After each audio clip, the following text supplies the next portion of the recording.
बारामतीमध्ये पावसाचा हाहाकार सुरू आहे। ढगफुटी सदृश्य त्या ठिकाणी पाऊस झालेला आहे। नदी नाल्यांना यामुळे पूर आलाय। रस्ते संपूर्णपणे जलमय झालेत। नागरिकांची मात्र यामुळे दाणादाण उडाली आहे। नीरा डावा कालवा फुटल्यानं अनेक घरांमध्ये पाणी शिरलं। बारामतीमध्ये पुराच्या पाण्यात अनेक नागरिक त्या ठिकाणी अडकलेत। रात्रीपासून बचावकार्य सुरू आहे। 8 नागरिकांना सुखरूप बाहेर काढण्यात यश आलं। पूरस्थितीमुळे बारामतीतील 3 इमारती सुद्धा खचल्याची माहिती मिळते। तर उपमुख्यमंत्री अजित पवार यांच्याकडून मात्र या पूरग्रस्त स्थितीची पाहणी सध्या सुरू आहे। पाहणी झालेली आहे। अजित पवार यांनी या संदर्भात प्रतिक्रिया सुद्धा दिली।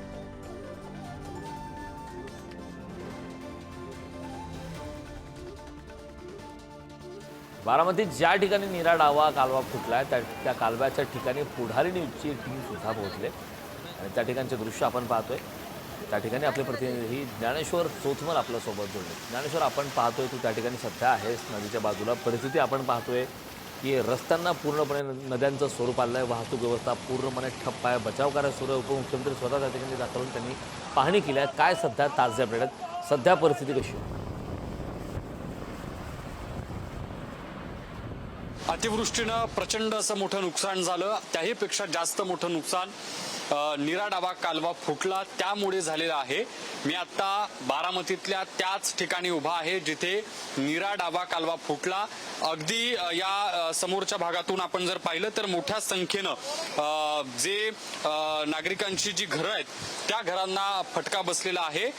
इथे सगळ्यात महत्त्वाचं म्हणजे दुपारच्या वेळी ही सगळी घटना घडली, त्यामुळे म्हणावा तितका लोकांना त्याचा त्रास झाला नाही। हे जर रात्रीच्या वेळी घडलं असतं तर अत्यंत भयंकर परिस्थिती उद्भवली असती। नीरा डावा कालवा फुटल्यानंतर त्याचं जे पाणी आहे ते या सगळ्या परिसरामध्ये बेशिस्तपणे अस्तव्यस्तपणे जिथे पाण्याला मार्ग दिसेल तिथे वाहतंय आणि पुढे जिथे जिथे म्हणून लोकांची शेतजमीन आहे, घरं आहेत, त्याला या सगळ्या गोष्टीचा फटका बसतो आहे। पाण्याचा वेग, पाण्याचा प्रवाह जर आपण बघितला तर तो अत्यंत वेगानं हे पाणी जे आहे ते पुढे जातंय। कालव्यातून वाहणारे जे पाणी आहे त्याला हा जो वेग आहे तो जास्त असल्यामुळे नुकसान जे आहे ते अधिक प्रमाणात इथल्या लोकांचं झालेलं आहे। ही ती दृश्य आपण पाहतोय। नीरा डावा कालवा, ज्या कालव्याच्या वरनं पाणी काल वाहत होतं असं इथल्या स्थानिकांकडून सांगितलं जातं आणि आत्ताही किती वेगानं हे पाणी फेसाळत पुढे सरकतंय। आपण जर हा कालवा पाहिला तर तो समोर असा आडव्या स्वरूपानं पुढे जाणारा कालवा आहे, मात्र हे जिथून पाणी अगदी धबधब्यासारखं खाली कोसळतंय हा सगळा जो भाग आहे हा सगळा भाग कालव्याचा फुटलेला भाग आहे। जिथे कालवा फुटला आणि पाण्यानं आपल्या प्रवाहासाठी वाट मोकळी केली त्यात हे सगळं पाणी वेगानं प्रवाहानं कालवा फुटल्यानंतर पुढे वाहतंय। या कालव्याच्या शेजारी असलेला जो आपण एक छोटा रस्ता पाहतोय तो रस्ता देखील या सगळ्या पावसाच्या पाण्यानं कालवा फुटल्यानंतर प्रवाहित झालेल्या पाण्यानं वाहून गेलेला आहे। इथला प्रवास जो आहे तो लोकांचा खंडित झालाय, कारण रस्ता जो आहे तो या ठिकाणी फुटल्याचा आपल्याला बघायला मिळतो। तो तरुण ज्या ठिकाणी उभा आहे त्याच्या खालची सगळी जर आपण तिथली काही बाजू बघितली तर ती रस्त्याची बाजू आहे आणि ती खचलेली आहे आणि कालवा फुटल्यानंतर हा रस्ता बाधित झाला।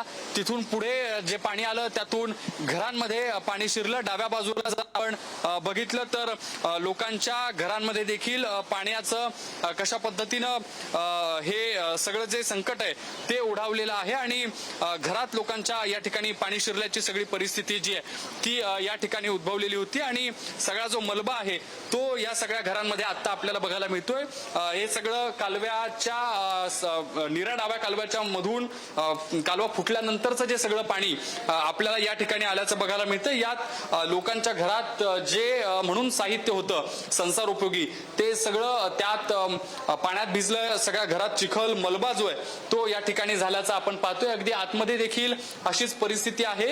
जे काही संसार उपयोगी साहित्य आहे ते लोकांचं या सगळ्या घरातलं कशा पद्धतीनं बाधित झालंय, कसं वाहून गेलंय ते या ठिकाणी आपल्याला दिसतं आहे। मोठा फटका जो आहे तो इथल्या सामान्य नागरिकांना झाल्याचं बघायला मिळतंय। खरं म्हणजे या सगळ्या भागात मोठ्या संख्येनं पाणी वाहत असल्यामुळं, लोकांच्या घरांमध्ये पाणी शिरल्यामुळं मोठं संकट इथल्या लोकांच्या समोर उद्भवलेलं आहे. पाठीमागच्या बाजूला जो आपण रस्ता पाहतोय तो रस्ता देखील या सगळ्या पाण्यामुळे बंद झालेला आहे. काही वाहनं त्या रस्त्यांवरती बंद पडलेल्या अवस्थेत आपण पाहतोय. अशा पद्धतीची सगळी एकूण परिस्थिती या सगळ्या भागामध्ये निर्माण झालेली आहे. अचानक स्वरूपाचा पाऊस आला, पाऊस वाढला आणि त्यानंतर कालव्यातून देखील मोठ्या प्रमाणात पाणी जे आहे ते वाहायला लागलं आणि त्यानंतर कालव्याच्या दोन्ही बाजूंनी पाणी वाहत होतं आणि एक वेळ अशी आली काल दुपारी साधारणपणे 2च्या सुमारास की हा सगळा जो नीरा डावा कालवाचा जो या ठिकाणचा काटेवस्ती जवळचा जो भाग आहे इथे भगदाड पडलं आणि कालव्याला भगदाड पडल्यानंतर हाहाकार जो आहे तो या ठिकाणी उडालेला होता.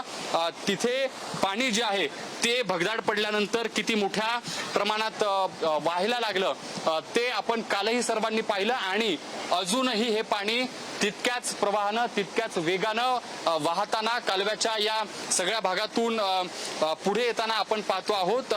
खरं म्हणजे हा जो मातीचा ढिगारा आपल्याला या ठिकाणी दिसतोय इतकी सगळी जाडीची ही कालव्याची जी भिंत होती ती असताना देखील पाण्याचा प्रवाह आणि ताकद इतक्या जोराची होती की हे सगळं निखळलं आणि पाणी जे आहे ते तिथून बाहेर पडलं. या कालव्याला भगदाड पडलं आणि भगदाड पडल्यानंतर अगदी धबधबा वाहावा अशा स्वरूपाचा हा पाऊस आणि कालव्यातलं जे पाणी आहे ते बाहेर यायला लागलं. खरं म्हणजे हा कालवा असा संथगतीने पुढे सरकत असतो मात्र पाण्याचा वेग आणि अतिवृष्टी झाल्यानंतरची सगळी जी परिस्थिती आहे ती आपण जर पाहिली तर सगळी या आजूबाजूच्या लोकांची जी घरं आहेत ती याने बाधित झाली. संसार लोकांचे जे आहेत ते उघड्यावर आलेले लोक देखील घराबाहेर खरं म्हणजे घरात बसूही शकत नाही, उभंही राहू शकत नाही अशा स्वरूपाची सगळी परिस्थिती निर्माण झालेली आहे. कारण पाणी इतकं आहे की जिकडे पाहावं तिकडे पाणी आणि अगदी दूरपर्यंत जिथपर्यंत नजर जाईल तिथपर्यंत हे पाणी असंच आपल्याला वाहताना बघायला मिळते.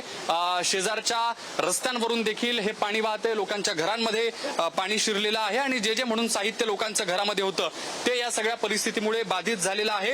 बारामतीतल्या वेगवेगळ्या भागांमध्ये अतिवृष्टी झाल्यानंतर काहीशी अशाच स्वरूपाची जी दृश्य आहेत ती बघायला मिळतात. मात्र कालवा नीरा डावा कालवा ज्या ठिकाणी फुटला तिथे मोठं संकट जे ते लोकांच्या समोर निर्माण झाल्याचं आपण पाहतोय. तो एक ट्रक दाखवता येईल जिथे या पाण्याचा कसा पद्धतीनं फटका बसलाय वाहनांना देखील वाहतुकीला देखील. वाहतूक जी आहे ती या ठिकाणी ठप्प झालेली आहे. वाहनं जी आहेत ती या ठिकाणी अडकून पडलेली जी काही वाहनं आहेत मोठ्या स्वरूपाची जी वाहनं ती या ठिकाणी दिसत आहेत. काही चारचाकी गाड्या या पावसात पाण्यानं बंद पडल्या. काही मोठे ट्रक जे आहेत ते देखील या ठिकाणी बंद पडलेले आहेत आणि आता या रस्त्यांवरून हे सगळं पाणी जे आहे जिकडे या पाण्याला वाट सापडेल तिकडे हे पाणी वाहताना आपल्याला बघायला मिळतंय. अजूनही पाणी जे आहे जे डाव्या कालव्यातून समोर येते ते कसं उसळी घेतंय कसं पाणी या ठिकाणी धडाडतंय ते या ठिकाणी सगळं आपल्याला बघायला मिळते. खरं म्हणजे अतोनात नुकसान जे आहे ते या सगळ्या पाण्यानं लोकांचं झालेलं आहे. कालव्यातून हे जे पाणी समोर वाहतंय त्यातून पुढे या शिवारातल्या सगळ्या शेतीला त्याचा मोठा फटका जो आहे तो बसल्याचा आपल्याला बघायला मिळतं. शेती पिकांचं मोठं नुकसान झालं. हे सगळं जे फेसाळतं पाणी आहे ते या ठिकाणी त्याने कसं नुकसान झालंय लोकांच्या डोळ्यात अश्रू आहेत की हे सगळं कधी नव्हे ते झालेलं नुकसान. ज्या नुकसानीत रस्ते कशा पद्धतीनं वाहून गेलेत ते देखील दिसतं आणि डाव्या कालव्याचा जो सगळा पाण्याचा भाग होता तो कशा पद्धतीनं भिंतीचा जो भाग होता तो कशा पद्धतीनं या ठिकाणी फुटला आणि तिथून हे कालव्याला भगदाड जे पडलं त्यातून कसं पाणी वाहतंय हे आपण या ठिकाणी पाहतोय. खरं म्हणजे दुपारी 2 वाजता या सगळ्या कालव्याला हे भलं मोठं भगदाड जे आहे ते पडलं. जी बाजूची जी भिंत आपण ज्याला म्हणू जो कालव्याच्या बाजूचा जो भाग म्हणू तो कशा पद्धतीनं या सगळ्या पावसाच्या प्रेशरमुळे दबावामुळे निखळला आणि त्यातून जे नुकसान लोकांचं होतंय ते या ठिकाणी दिसतंय. अगदी दुधासारखा हा फेसाळणारा हा सगळा पाण्याचा भाग नीरा डाव्या कालव्याच्या पाण्याचा भाग हा सगळा परिसर आपण पाहतो आणि यामुळे या भागात लोकांमध्ये अत्यंत या लोकांची दानादान जी आहे ती या सगळ्या पाण्यामुळे उडाल्याचं आपण पाहतोय आणि या सगळ्या परिसरात जे लोक आहेत त्यांचं मोठ्या प्रमाणात नुकसान झालेलं आहे. नीरा डावा कालवा जेव्हा फुटला तेव्हा सतर्कतेने लोक इथून एकमेकांना मदत करून बाहेर पडल्यामुळं लोक बचावले. जर ही सगळी रात्रीच्या वेळी घटना घडली असती तर मोठा जो या ठिकाणी अनर्थ आहे तो घडला असता, पण सुदैवानं असं घडलं नाही आणि दुपारच्या सुमारास ही सगळी घटना जी आहे ती घडली आणि त्यामुळे जीवितहानी या ठिकाणी टळलेली आहे. ही सुदैवाची गोष्ट म्हणावी लागेल, कारण लोक झोपेत असताना जर हे अशा पद्धतीनं घडलं असतं, नीरा डावा कालवा जर फुटला असता तर मोठा अनर्थ जो आहे तो या ठिकाणी घडला असता. मात्र सुदैवानं तसं घडलं नाही. मात्र तरी देखील लोकांचे आता मोठे हाल होत आहेत. लोकांच्या घरात सगळा मलबा आहे, त्यामुळे अन्न शिजवून खाण्याची देखील सोय नाही. इथे या सगळ्या भागांमध्ये पाणी दिसतंय, पण प्यायला लोकांना सध्या पाणी उपलब्ध नाही. अशा पद्धतीची सगळी या ठिकाणी बारामतीच्या शिवारातली सगळी परिस्थिती दिसते. अगदी ज्ञानेश्वर, खरं तर आपण पाहतोय की परिस्थिती अत्यंत त्या ठिकाणची गंभीर आहे. बचाव कार्य सुरू आहे. परिस्थिती पूर्ववत येण्यासाठी आणखीन किती वेळ लागेल सांगता येत नाही. मात्र या संदर्भात उपमुख्यमंत्री अजित पवार यांनी काय प्रतिक्रिया दिली एकदा पाहूयात. पुणे कलेक्टरला सांगितलंय, सगळ्यांना सांगितलं. जास्त पाऊस झालाय दौंड बारामती. अरे झालंय तर वर्षाची सरासरी निम्मा पाऊस एका दिवसात पडला. 7 म्हणजे बारामतीतल्या ते आकडे 7 इंचाचे. आपली सरासरी 14 इंचाची. ते दृश्य आपण पाहतोय त्या ठिकाणी उपमुख्यमंत्री अजित पवार हे दाखल झाले आहेत. त्यांनी पाहणी केली आहे. बचाव कार्यासंदर्भात सुद्धा आढावा घेतला आहे. त्यांच्यासमोर अधिकारी सुद्धा पाहायला मिळत आहेत. उपमुख्यमंत्री अजित पवार यांनी पूरग्रस्त भागाची त्या ठिकाणी जाऊन पाहणी केली आहे. सकाळची हे दृश्य आहेत. त्या ठिकाणी अजित पवार यांनी त्या ठिकाणी जाऊन पाहणी केली आहे. ज्ञानेश्वर, खूप खूप धन्यवाद या महत्त्वपूर्ण अशा माहितीसाठी.